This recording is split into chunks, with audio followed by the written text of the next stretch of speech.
En un mundo que no cuida del hogar, donde la alegría y la paz se han ido ya, donde el temor invade el corazón, nuestro hogar necesita a Jesús, sí, a Jesús, Rey de vida que nos llena con su luz.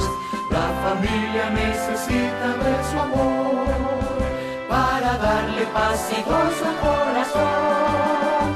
A Jesús, sí, a Jesús, la familia necesita de Jesús. Los problemas que hoy afronta el hogar, con Jesús se pueden remediar.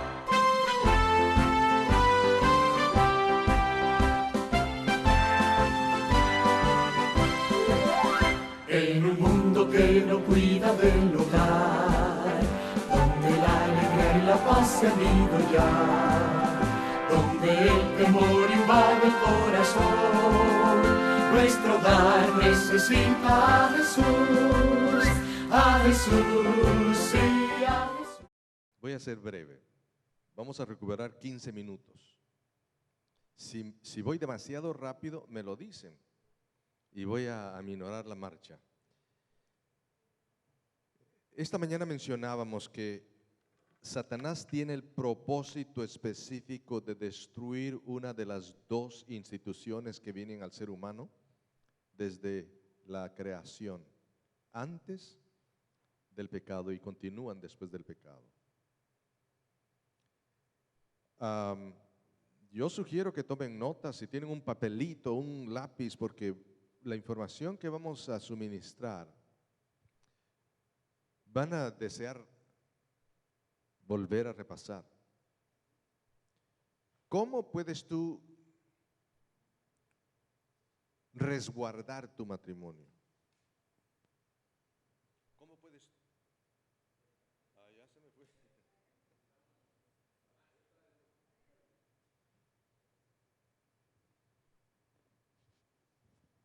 ¿Cómo puedes tú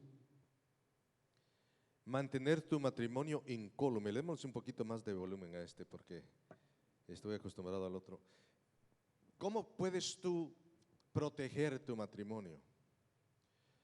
Ya mencionamos que este es un seminario de enriquecimiento matrimonial y para iniciar, para que todas las neuronas empiecen a disparar en diferentes lugares, en diferentes direcciones, vamos a leer un pasaje bíblico. Comienza con el libro de Mateo, capítulo 19. Y dice así: entonces vinieron a él los fariseos tentándole. Y ya inmediatamente te puedes dar cuenta que aquí hay un problema. Cualquier cosa que los fariseos digan en este instante no tiene el propósito de aprender ni de enseñar, tiene el propósito de entrampar a Jesús. Cuidado, porque muchas personas han tergiversado este pasaje sin darse cuenta que los fariseos estaban tratando de atrapar a Jesús. Y le dijeron así: ¿es lícito al hombre repudiar a su mujer por cualquier causa? La palabra lícito y cualquier causa deben ir subrayadas. Primero vinieron a tentarle. Enseguida le pusieron esta trampa. Y están modificando, contorsionando y torciendo las palabras con el propósito de entrampar a Jesús. Mira, con este texto y con esta palabra, y con esta palabra, yo inmediatamente me doy cuenta que en el tiempo de Jesús, al igual que el tiempo que nosotros vivimos, el matrimonio no valía nada. ¿Cuándo? Pregunta a los viejos en la iglesia, ya yo soy viejo, pero los más viejos que yo todavía. ¿Cuánto se imaginaron ellos que la iglesia adventista tendría que modificar su manual de iglesia para acomodar las circunstancias de los matrimonios actualmente. Nunca pasó por mi mente o la mente de muchos de los viejos que nosotros tendríamos que lidiar en la iglesia adventista con divorcio y nuevos matrimonios. Nunca. Ya dijimos esta mañana que el 52% de todos los matrimonios terminan en divorcio. Y las estadísticas no son muy diferentes en las iglesias. Y la iglesia adventista parece que va subiendo. Y Jesús le respondió, mira lo que respondió Jesús. Jesús va a establecer a reestablecer, a infirmar el principio que Dios estableció en la creación y va a añadir algo más que porque viene de los labios de Jesús, it's binding, es imperativo. Y les dijo, ¿no habéis leído que el que los hizo al principio, varón y hembra, varón y varona, los hizo? Y dijo, por eso el hombre dejará a su padre y su madre, se unirá a su mujer y los dos serán una sola carne.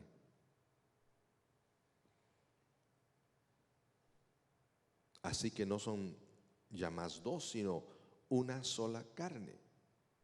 Y ahora viene lo que Jesús añadió, que Dios no dijo en el principio. Por tanto, lo que Dios juntó, no le separa el hombre. Ni el juez, ni la jueza, ni nadie lo puede separar.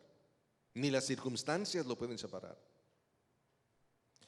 Esta tarde a lo mejor tú vas a descubrir algo que no sabías o vas a modificar una enseñanza que recibiste en la iglesia equivocada.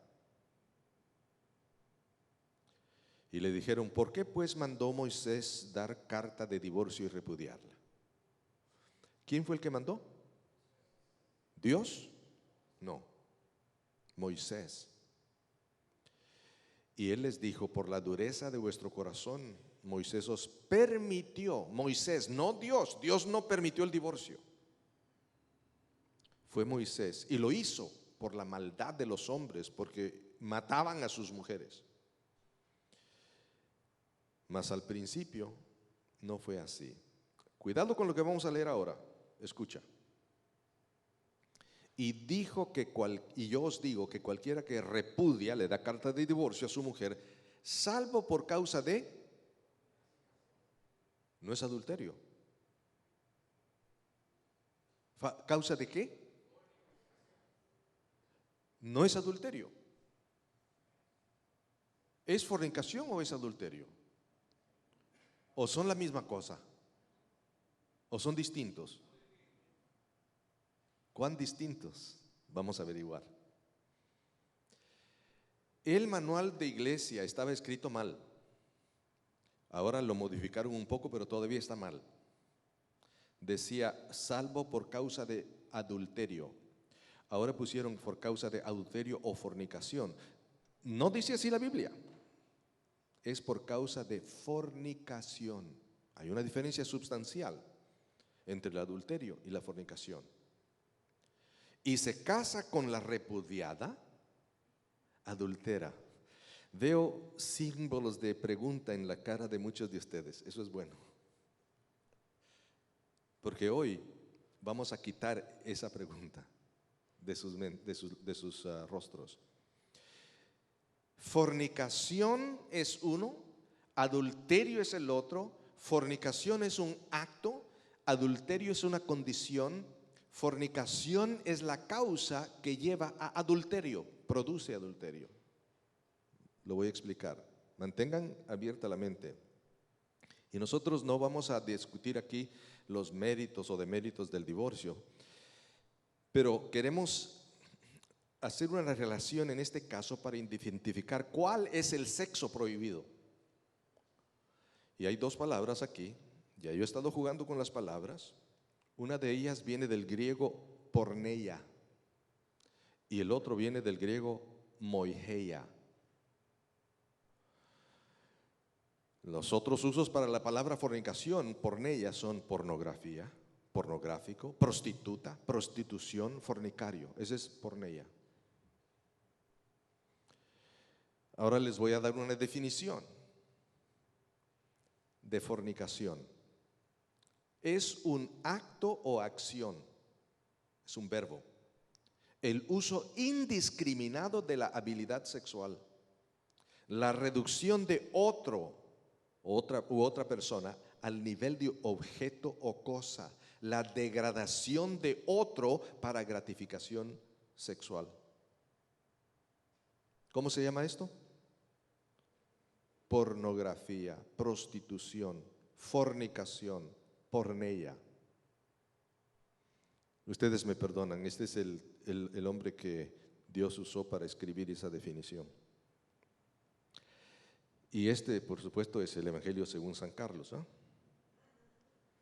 Así que tómenlo con granitos de sal. Si está bien, bien; si está mal, ustedes dirán al presentar las evidencias.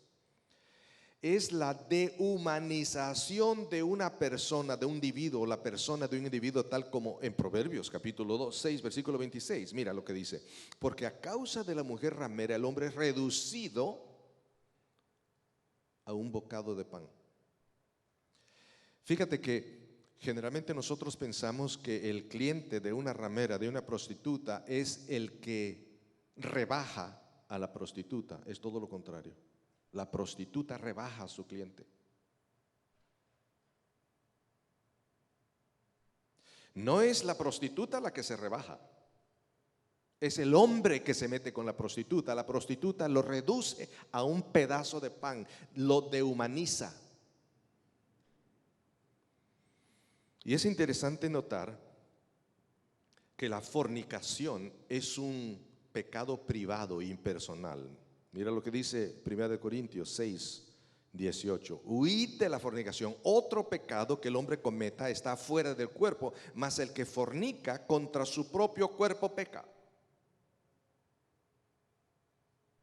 Quiere decir que un hombre o una mujer casados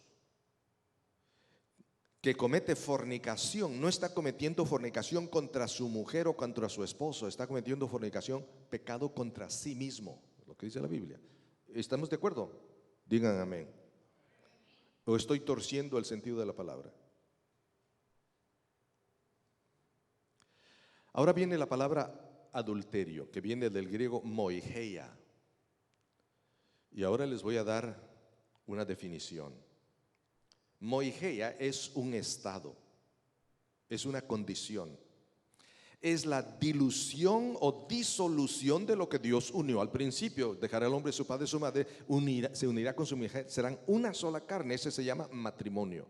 Y adulterio es el que disuelve el matrimonio, diluye el matrimonio, la separación de dos personas que, habiéndose unido en una sola carne, vuelven a su estado original de individualismo egocéntrico, la antítesis del matrimonio. ¿Todavía nos estamos comunicando? Entonces, ¿en qué quedamos? Cuando hablamos de adulterio, moigeia, podemos decir el sagrado estado del matrimonio en contra del pecaminoso estado del adulterio. Adulterio no es un acto, es una condición. Tú no haces adulterio, tú no cometes adulterio, tú cometes fornicación, que resulta en la disolución de la relación íntima entre marido y mujer que Dios unió para que nadie lo separara. Y esa relación queda adulterada. Voy a hacer una aplicación. En mi pueblo, allá en Guatemala, en Chimaltenango, el lechero en la mañanita temprano iba a donde estaba el agua de la ciudad, y los 10 litros de agua se convertían en 20 litros de agua. ¿Qué era lo que hacía? le añadía agua, diluía la leche y la leche estaba adulterada. Eso es lo que significa adulterio. No es un acto, no es un verbo, es una condición. Y el problema aquí es que nosotros vivimos en una sociedad saturada de sexo. Mi iglesia en Houston iniciaba un programa de televisión en el canal de televisión público y el director vino para instruirnos y entonces empezó a presentar todos los casos de la televisión, la motivación y entonces hizo una pregunta: ¿cuál es el motivador qué es lo más atractivo, qué es lo que atrae más la atención de la gente en la televisión? Y todo el mundo quedó en silencio. Claro, eran cristianos y él tuvo que responder su propia pregunta: el sexo. Y los hermanos dijeron: el sexo. Está saturado de sexo. Sal a la calle y mira las pancartas, están saturadas de sexo. Abre las revistas, están saturadas de sexo. El sexo impacta a hombres y mujeres continuamente. Y está llevando a muchos cristianos a considerar el sexo prohibido, que es porneia, pornografía, prostitución, fornicario, fornicaria, prostituta, como una forma aceptable de vida. En términos psicológicos se llama desensibilización sistemática. Que tanto ocurre el pecado que tú no lo ves tan pecaminoso como es pecado, pero sigue siendo pecaminoso. Porque la norma de Dios no ha cambiado. Él no ha rebajado las normas para su iglesia y para los cristianos del siglo XXI. Y si llegamos al 22 y se pone peor todavía, no ha bajado la norma. Aquí está la prueba: bienaventurados los de puro corazón, porque ellos verán a Dios. Pero yo os digo que cualquiera que mira a una mujer para codiciarla en su corazón, ya adulteró en su corazón. Adulterar no es cometer fornicación, ya empezó a diluir en su corazón la unión que ese hombre tiene con su mujer. Porque de dentro del corazón de los hombres salen los malos pensamientos, los adulterios, las fornicaciones. ¿Ves dos palabras distintas? Los homicidios. Todas estas maldades de dentro salen y contaminan al hombre. Que os abstengáis de fornicación. La noche es avanzada y se acerca el día. Desechemos pues las obras de las tinieblas, vistámonos de las armas de la luz, andemos como de día, honestamente, no en lujurias y lascivias, fornicación, porneia, no en contiendas y envidia. Honroso sea en todos el matrimonio y el lecho sin mancilla, pero a los fornicarios y a los adúlteros, dos cosas distintas, no es lo mismo, los juzgará Dios. Y hay una gran cantidad de textos. 1 Corintios 5, 6, 12, 21, 2 Corintios, Gálatas, Efesios, Colosenses, Tesalonicenses, Hebreos, Pedro, Judas, Apocalipsis. Y cuando tú vienes a ver, más de la mitad de los libros del Nuevo Testamento están representados hablando de la pureza y de la impureza sexual. Si eso es así, si la Biblia habla tanto de eso, tiene que ser muy importante. Fíjate, cuando yo era niño, a mí me enseñaron, jovencito, que la fornicación era un acto sexual que se cometía antes del matrimonio. Yo creo que a ti también te enseñaron eso. Es falso. Y el adulterio es el acto sexual que se comete después del matrimonio o después de haber sido casado. Eso no es así. La fornicación es antes o después del matrimonio.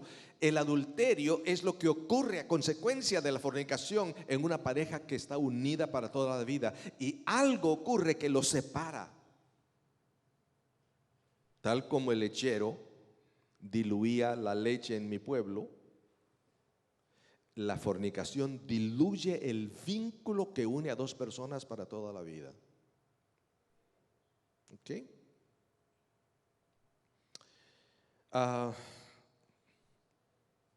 Aquí viene un problema y vamos a hablar más de esto en el segundo seminario. El sexo le entra a los hombres por los ojos y a las mujeres por los sentimientos, por los oídos. Entonces, de esas telenovelas, pones a un hombre a ver esa, yo no quiero esa. No. Las mujeres están prendidas de la telenovela.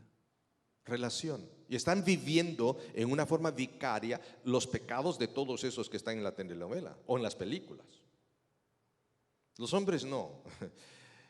Los hombres les gusta golpes y matados y balas y todo. No me gusta eso. Pero las novelas. Entonces, fíjate. A las mujeres les entra el sexo por los oídos y por las sensaciones y por la relación. Y a los hombres por los ojos. Tanto las mujeres por sus sensaciones y su emoción y su emocionalismo, como los hombres por sus ojos, derraman dentro de su sistema una hormona que se llama epinefrina, y epinefrina es fabulosa. Porque te hace sentir extremadamente bien. Y se derrama en el torrente sanguíneo, y cada vez que ese estímulo genera o derrama epinefrina en tu sistema, se fija en la memoria cualquier estímulo de excitación emocional o de índole sexual. Y hay que reconocer, la Escritura dice que Elías era un hombre sujeto a las mismas pasiones que todos los hombres, el pastor, el anciano, el diácono, todos los seres humanos estamos inclinados a hacer el mal. Mira lo que dice Pablo. Pablo, queriendo hacer lo bueno, hallo que esta ley, que el mal está en mí, porque según el hombre interior me deleito en la ley de Dios, pero veo otra ley en mis miembros que se rebela contra la ley de mi mente y me lleva cautivo a la ley del pecado que está en mis miembros. Miserable hombre de mí, ¿quién me librará de este cuerpo de muerte? Ahí no termina el texto. Dice, un autos. Doy gracias a Dios por Jesucristo, porque yo mismo, por mí mismo, por mis propias fuerzas, o un autos, yo mismo por mi propia fuerza no puedo, pero todo lo puedo en Cristo que me fortalece. Por eso vino David. ¿Y quién más? David, Betsabé, asesino y fornicario. Ten piedad de mí, oh Dios, conforme a tu misericordia, conforme a la multitud de tus piedades, borra mis rebeliones, vuélveme el gozo de tu salvación y espíritu noble me sustente. Entonces enseñaré a los transgresores tus caminos y los pecadores se convertirán a ti. Pero como ya sugerí levemente, esta obra no se puede hacer sola. No. Nunca confíes en tus propios recursos. No vas en suficiente. Yo sí puedo. Bueno, mira Pedro. Pero si tú confías en Dios y tú permites que la fuerza y poder del Espíritu Santo doblegue todas tus inclinaciones, Dios te va a dar victoria en tu vida. Vamos a comenzar con lo básico aquí. Mira lo que dice Job. Hice pacto con mis ojos. ¿Cómo pues había yo de mirar a una virgen? Eso es Mateo capítulo 5. El que mira a una mujer para codiciarla. Dicho sea de paso, Job capítulo 31 es el evangelio en el libro de Job. Cuando yo era mecánico de autos, cuando vine hace ¿cuántos años? 1971, no hablaba inglés, pero sí era mecánico, me metía de mecánico. Y tú sabes cómo hablan los mecánicos y lo que hacen los mecánicos. Había un mecánico que estaba siempre en esas revistas, griego, y tenía discusión con la mujer porque los ojos se le iban por todos lados y la mujer siempre lo recriminaba. Y él decía, just looking, just looking. Ahí comienza todo. Just looking. Hice pacto con mis ojos. Parece que Job conocía el evangelio, ¿ah? Pero yo os digo, aquel que mira a una mujer para codiciarla, ya adulteró en su corazón, ya empezó a diluirse su relación con su esposa. Y para ganar la victoria contra de la lujuria, tú necesitas edificar 3 perímetros de defensa en tu vida. El primero con tus ojos, el segundo con tu mente. Santiago capítulo 1 es el proceso de la tentación y el pecado. Comienza con una mirada y continúa desarrollándose hasta que se convierte en pecado y muerte, porque el pecado trae dolor, sufrimiento y muerte, lo dice el Ellen G. White. Y en tu corazón. Ahora vamos a hacer un giro y a explicar qué es lo que ocurre en el psiquis y el corazón de la gente cuando tiene relaciones interpersonales. Relaciones interpersonales son inevitables. Ya dijimos que no podemos vivir solos, somos miembros de una comunidad. Buscamos relación, pero hay relaciones que no pueden buscarse, no se pueden permitir. Donald M. Joy es la autoridad máxima en la teoría del vínculo. En inglés la palabra es bonding, pero no existe traducción correcta en español. Yo todavía no la he encontrado. Si alguno de ustedes me la puede dar, se lo agradeceré muchísimo. Pero bonding es amalgama, es vínculo, es una relación. Es un vínculo cuando 2 elementos distintos se fusionan en uno y convierten en otro elemento. 2 distintos se unen y se convierten en un tercero. Como por ejemplo, medio galón de pintura negra, medio galón de pintura blanca, tú los mezclas y te da 1 galón de pintura gris. ¿Alguna vez has tratado de separar el blanco del negro en el gris para que quede blanco y negro de nuevo? Eso quiere decir bonding. Y eso es lo que Dios espera que ocurra entre marido y mujer. Lo que Dios unió, no lo separa el hombre. Pero si tú lo miras al microscopio, tú te vas a dar cuenta que ese galón de pintura gris tiene bolitas microscópicas blancas y negras que nunca se han juntado. Pero ¿quién va a separar cada bolita negra y cada bolita blanca? Imposible.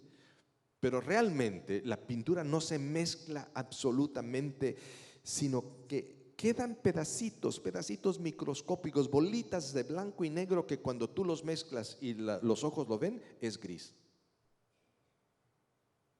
La fusión entre 2 personas tiene esas diferencias microscópicas, mantiene su individualidad y sin embargo son una. ¿Tiene sentido? Espero que sí. Una vez que estos 2 elementos se unen, ya no se pueden separar. En el caso de la pintura, pero el matrimonio que se une de esa manera sí se puede separar. Es terrible, porque ese vínculo, ese nexo, ese bonding que Dios unió a través de su amor puro y santo, se puede separar cuando otro vínculo entra en medio de esa relación. Y eso se llama un vínculo externo. Y el doctor Joy descubrió que en todas las culturas hay 12 pasos que tienen que llevarse a cabo para que una relación, un vínculo dure toda la vida. No es estilo Hollywood. I kiss you this morning and we're in bed tonight. One night stand. Una vez, eso no existe. Eso no produce un vínculo que dure toda la vida. Y lamentablemente nuestros jóvenes no saben eso y se dejan llevar por Hollywood. Y el mismo proceso de vinculación se lleva a cabo con personas del sexo opuesto cuando pasan muy tiempo juntas. Por eso el pastor se arranca con la secretaria de iglesia y el médico se arranca con la enfermera, Porque pasa más tiempo con la secretaria de iglesia y más tiempo con la enfermera que con su esposa. Y en esa relación diaria, horas y horas y horas, se van rompiendo los límites de la cordura. Se van quebrantando las barreras y se cae en la familiaridad, la proximidad de cuerpos, los ojos conectados, un pequeño roce, toman de las manos para recoger un papel. Ocurren cosas normales en la vida diaria y las personas no están conscientes de lo que está ocurriendo. Ocurre en el trabajo, ocurre en la iglesia, ocurre en todas las actividades sociales.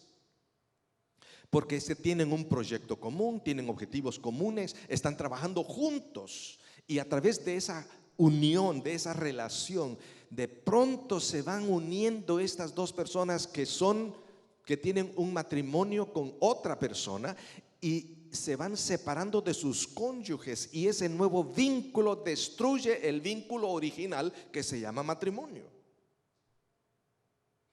¿Todavía estamos conectados? Ok. La proximidad física, las miradas directas, un toque casual, da lugar a la formación de un vínculo externo que entra y separa el vínculo original y la relación original queda adulterada por el nuevo vínculo y todavía no hay sexo, pero ya existe adulterio. Todavía no hay fornicación, pero ya existe adulterio. Fíjate, yo debo advertir que el adulterio no siempre tiene fondo sexual.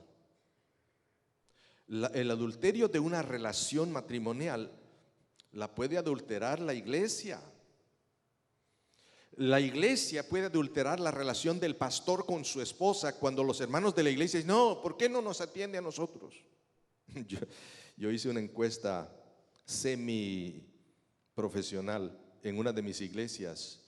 Un siervo pide consejo a su señor, el señor la iglesia y el siervo el pastor, porque el pastor es el siervo y yo soy siervo de siervos porque yo le sirvo a los pastores. Y yo puse una serie de actividades pastorales para que ellos las clasificaran de 1 a 3, no de 1 a 10, 1 a 5, cualquiera de esas, una escala. La idea de la escala era para que ellos pusieran atención a cada una de las líneas. Y al final le dije, muy bien, elijan de todas las 3 más importantes.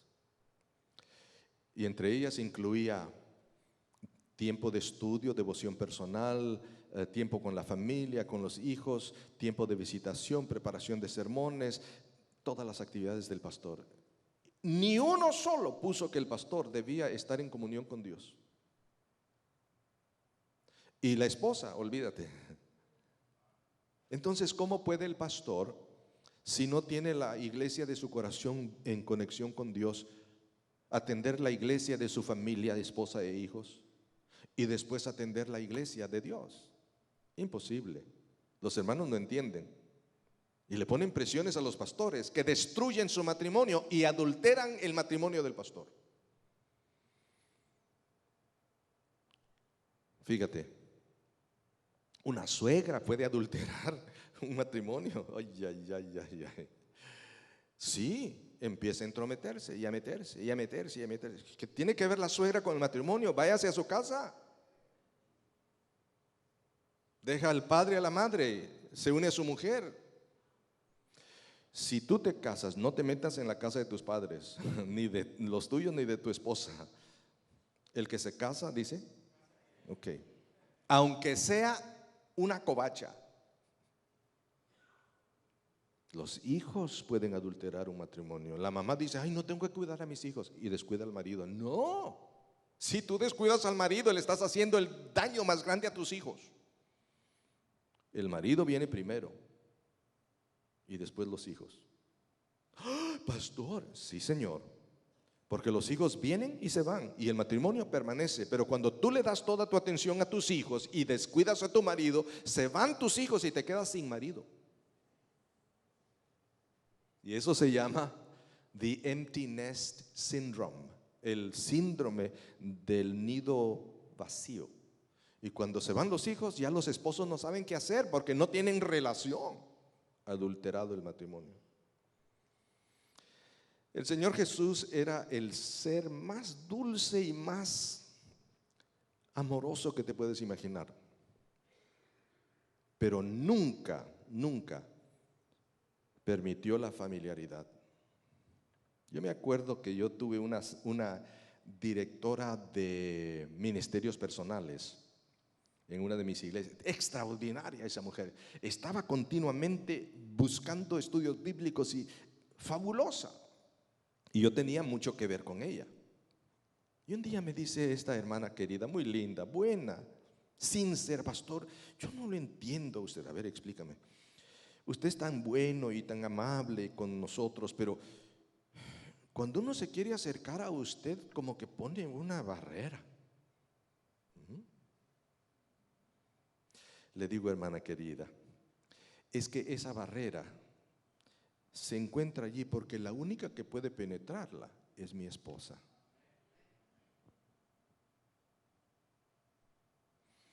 Existe un concepto en psicología que se llama transferencia y contratransferencia. Transferencia es cuando una paciente empieza a transferir los deseos de su esposo hacia su esposo y sus emociones hacia su esposo al consejero.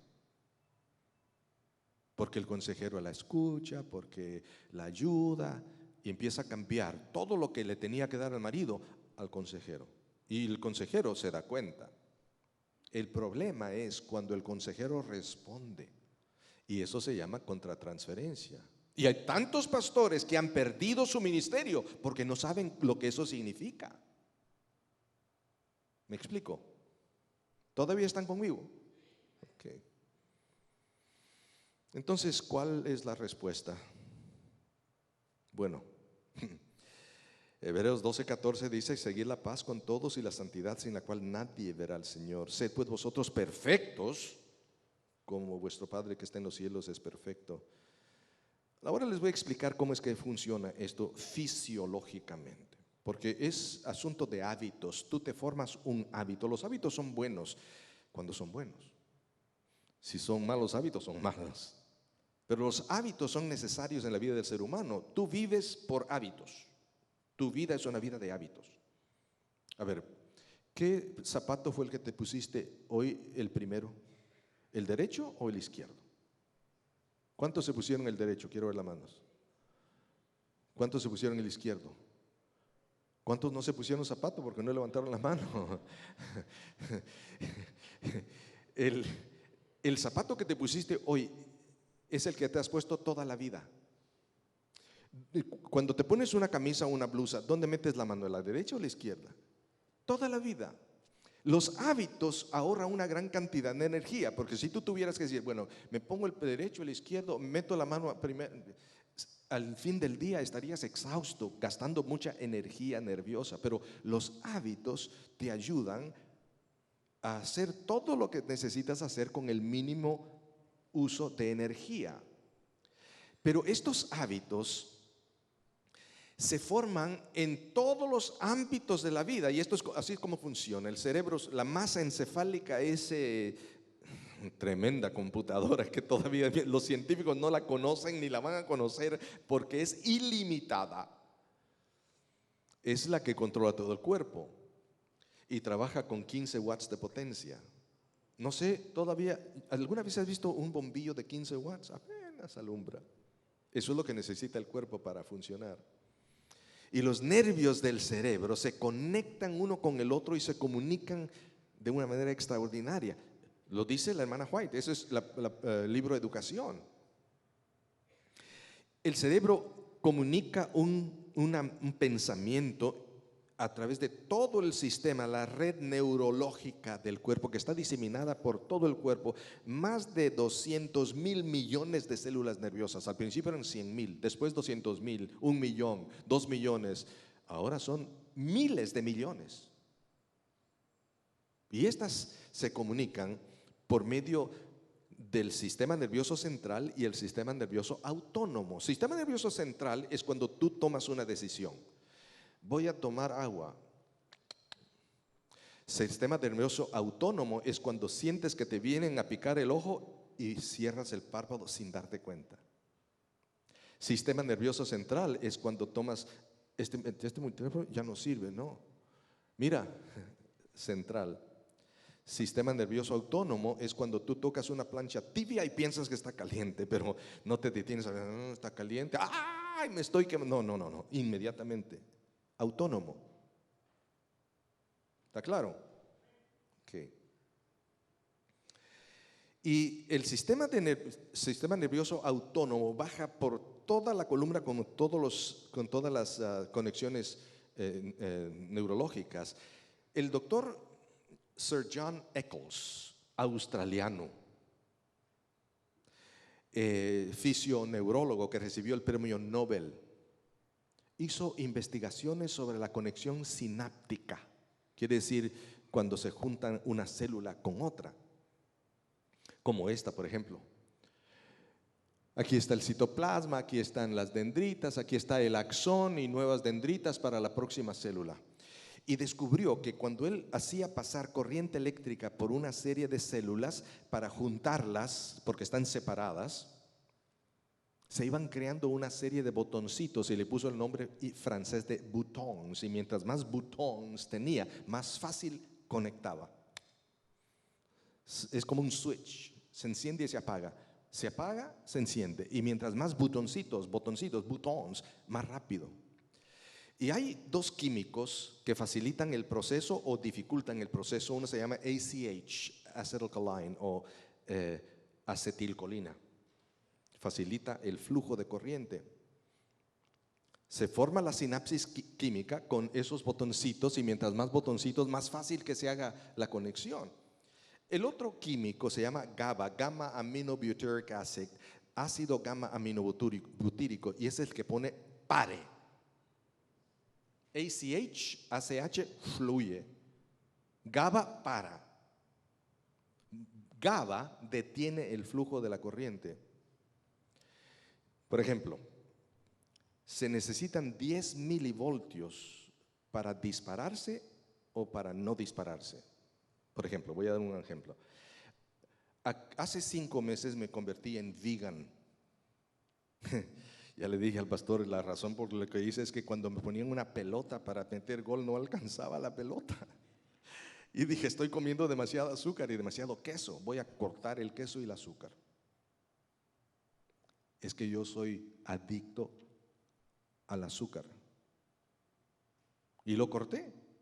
Y desde hace 5 meses no pruebo azúcar, a menos que sean frutas. Pero me ofrecen un chocolate fudge cake.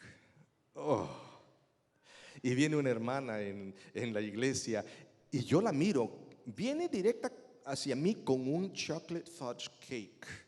Y me sonríe. Ya yo sé lo que me va a decir. ¿Qué le voy a decir? ¿Qué le voy a decir? Yo soy vegan, ya no como azúcar. Y entonces mi deseo de comer azúcar, que yo no comía, yo no tomaba limonada con azúcar, era azúcar con limón. Y la hermana viene, pero mi deseo son 30 milivoltios. Sí, las papilas gustativas empiezan a movilizarse, empiezo a salivar, pensando en chocolate fudge cake. Y entonces digo, no, pero si ya 5 meses atrás yo dije, no más azúcar. Dicho sea de paso, bajé 30 libras en 5 meses y empecé a meter goles de nuevo. Y cuando llega la hermana, acetilcolina tiene 30 milivoltios y GABA tiene 40 milivoltios. Y le dicen, pastor, le traje eso. No, gracias, hermana. 10 milivoltios para impedir que se dispare. Bueno, el asunto es, todos los hábitos que tú tienes con tus ojos, con tus oídos, con el gusto, con todos los sentidos, los 5 sentidos que tienes, que son las avenidas que Dios utiliza para llegar a tu corazón, a tu alma, y que Satanás también utiliza, los puedes controlar. Y se toma 6 a 8 semanas para hacerlo, nada más. Adivina que ya pasaron más de 6 a 8 semanas y ya no he comido. ¿Te acuerdas? Óyeme, ese pan de bolo, ¿cómo se llama? Se miraba delicioso, pero ni una pizca, porque tiene queso. Una decisión firme. Y a Dios gracias, hasta ahora, nada. Y me siento de lo mejor. Entonces, hay algo adicional, esto es fuera de lo que había mencionado, pero GABA, ese químico que para las conexiones sinápticas, se genera y bloquea el lóbulo frontal cuando alguien se llena de ira. Y adivinas qué es lo que tú haces con el lóbulo frontal. Decisiones, razonamiento. Por eso alguien dice, ese tipo no tiene ni 2 dedos de frente, quiere decir que es un bruto. Pero cuando tú te disgustas, se produce GABA y te cierra el sentido de la razón, y por eso dices cosas que te lamentas después de haberlas dicho.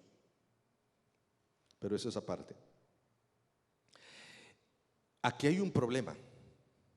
Si tú formas un hábito pecaminoso y a fuerza de apretar los dientes te abstienes del pecado, pero sigues acumulando conexiones sinápticas, y cuando llega el momento de cometer el pecado que produce muerte, eso es Santiago capítulo 1,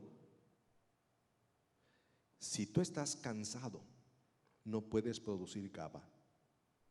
Y cuando todas esas corrientes llegan al punto de pare y tú estás cansado, no puedes parar y vas a pecar. Un anciano, un diácono, un pastor que se acostumbra a entretener pensamientos pecaminosos, visita a una hermana y está haciendo la obra de Dios, pero está cansado. Y vienen aquellos pensamientos, y hasta ahora ha tenido suficiente GABA para no cometer la falta, pero este día está súper cansado y no produce GABA. Y ya tú sabes lo que ocurrió. Y destruyó su vida, y destruyó su matrimonio, y destruyó su ministerio. Peligro. ¿Está claro todo? Por favor, digan amén. ¿Qué vas a hacer con este conocimiento? Porque cada vez que Jesús presentaba una verdad, Él decía, el que tiene oídos para oír, que oiga. Padre bueno, realmente es por puro milagro que podemos vivir vidas santas. Porque si tú nos abandonas a nuestras propias tendencias, estamos perdidos. Vivimos en un medio ambiente saturado de pecado. Nuestros matrimonios están en peligro continuo. A menos que tú generes en nuestro corazón poder de lo alto, vamos a caer. Pastores, ancianos, diáconos, diaconisas, laicos, por favor, envía tu Santo Espíritu. Yo sé que cada uno de nosotros tiene el derecho de aceptar o rechazar la impresión de tu Santo Espíritu, pero si tan solo permitimos y caemos bajo la influencia de tu Espíritu, el que comenzó la buena obra en nosotros la terminará, la perfeccionará hasta el día de la venida de nuestro Señor Jesucristo. Es mi deseo y oración para todos estos hermanos. En el nombre de Jesús. Amén. Que Dios los bendiga. Yo quiero saber si podemos tener unos micrófonos, porque quisiera dar oportunidad para preguntas y respuestas. Si tienen preguntas y respuestas y quieren respuestas, ¿podrían traer micrófonos, por favor? Por favor, levanta tu mano si tienes alguna pregunta y mientras viene el micrófono, grita a viva voz para que te podamos escuchar. ¿Tiene alguna pregunta alguien? Sí. Cualquier tipo de pregunta relativa a este tema. Pastor, a mí me gustaría que pusiera un caso práctico, vivencial acerca de lo que adulterio y fornicación en el contexto del manual de la iglesia. No, en lo personal no me quedó muy... Ok. Él dice, para asuntos de grabación, un ejemplo práctico entre fornicación y adulterio relativo al manual de la iglesia. Debo confesar, el manual de la iglesia no considera esta posición. Este es un estudio que yo he estado llevando a cabo por muchos años y quiero presentar al Bible Research Institute para que ellos lo evalúen. Pero de acuerdo a lo que yo he estudiado en la Biblia, la fornicación y el adulterio son dos cosas completamente distintas. La fornicación es pornografía, prostitución. El adulterio es la consecuencia de la fornicación. Sí. O sea, para ver, Aquí está el micrófono. bueno, para ver si entendí bien, entonces, ¿es lícito separarse de su esposa si hay pornografía o eso? ¿O no? Fornicación, ok. Eso es lo que no me quedó muy Ok, claro. vamos a entrar en detalle. Y yo, a propósito, evadí ese punto. Mira, este es el Evangelio según San Carlos. No es fácil, de acuerdo a la Biblia, divorciarse de nadie. Porque si tú sigues el ejemplo bíblico, la persona, el cónyuge que ama a su cónyuge pecador, no dice, cometiste fornicación, ahora me divorcio de ti. No, eso no lo dice. La Biblia no dice así. No. El cónyuge que ama le dice al cónyuge pecador, te has ensuciado, te has embarrado, déjame limpiarte, te voy a redimir. Pero eso ocurre si el cónyuge que ha cometido pecado experimenta y expresa el verdadero arrepentimiento. Salmo 51, el Camino a Cristo capítulo 3. Porque si no experimenta el verdadero arrepentimiento, no puede ser redimido. El capítulo 3 dice, el arrepentimiento precede al perdón, porque solamente un corazón arrepentido siente su necesidad de un Salvador.